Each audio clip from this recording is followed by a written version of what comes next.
அந்தந்த காலகட்டத்திற்கு மொழி வளர்ச்சி என்கிற பொழுது சில நேரங்களில் வடமொழி கலந்த மொழிகளெல்லாம் மாற்றி தூய தமிழில் பேர் வைக்கிறது உண்டு.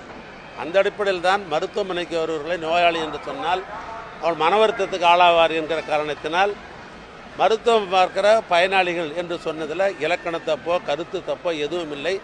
ஆனால் அதை புரிஞ்சுக்கிற சக்தி அவருக்கு இல்லை. காரணம் என்ன உங்களுக்கே தெரியும்.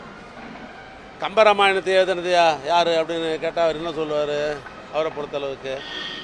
ஏன்னா அதிக நேரம் நான் அவரை பற்றி விமர்சனம் செய்ய வர்றோம் இல்லை. கம்பராமாயணத்தை எழுது கம்பர்னே சொல்லாதவர் அவர். ஏன்னா பெரிய புராணத்தை எழுதியவர் பேரை தான் அவர் சொன்னார். பெரிய புராணத்தை எழுதியவர் என்ன ஊர்? குன்றத்தூரில் அன்பரசு பிறந்த ஊரில் பிறந்தவர் சேக்கிழார். ஆனால் என்ன சொன்னார்? அதனால் அவர் மாற்றி சொல்கிறது அந்த அளவுக்கு தான் அவருக்கு தமிழ் ஆற்றல் அறிவு இருக்குது எங்களுக்கெல்லாம் தெரியும். ஆனால் நான் வருத்தப்படலை. அதே நேரத்தில் தமிழ்நாட்டு முதலமைச்சரை பற்றி நீங்கள் அவரை பற்றி ஒரு கருத்து சொல்வதாக இருந்தாலும் குற்றம் சொல்வதாலும் யோசித்து சொல்லணும். கம்பன் வீட்டு கட்டித்தெரியும் கவிப்பாடுன்னு ஒரு பழமொழி, அது கலைஞர் வீட்டு பிள்ளை. தமிழுக்காகவே தன்னுடைய வாழ்க்கையை அர்ப்பணித்த கொண்ட அண்ணன் கலைஞருடைய பிள்ளை. ஆனால் அவருடைய வளர்ப்பு சிறப்பாக தான் இருக்கும்.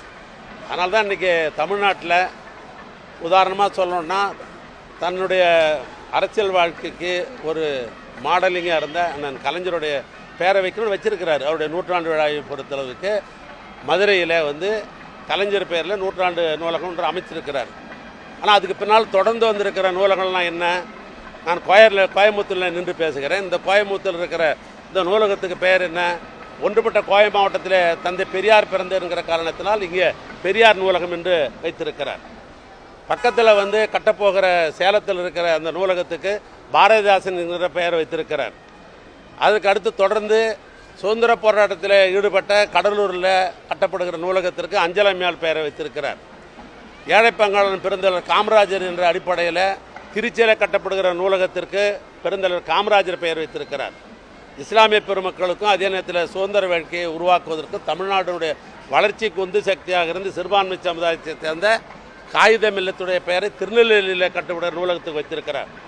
ஆக இந்த நாட்டுக்கு உழைத்த தலைவர்களை அங்கங்கே பெயர் வைத்திருக்கிறார் வழிய அதை விட்டுட்டு இந்த பெயர் வைக்கிறதுலாம் நீங்கள் கருத்து சொல்கிறதுன்றது அது உங்களுக்கே மனசாட்சிக்கு விட்டுட நான் விரும்புகிறேன். அதனால் எங்களுக்கு நீங்கள் இலக்கணம் சொல்லாதீங்க. எங்களுக்கு இலக்கியமும் தெரியும், இலக்கணமும் தெரியும், தமிழும் தெரியும், எல்லாம் தெரியும். எங்களுக்கு எல்லாம் தெரியும். நீங்கள் சொல்லும்போது இதை மாதிரி விஷயங்களை நீங்கள் சொல்கிற கருத்து என்பது ஒரு முறைக்கு 100 முறை நீங்கள் யோசித்து சொல்லணும்.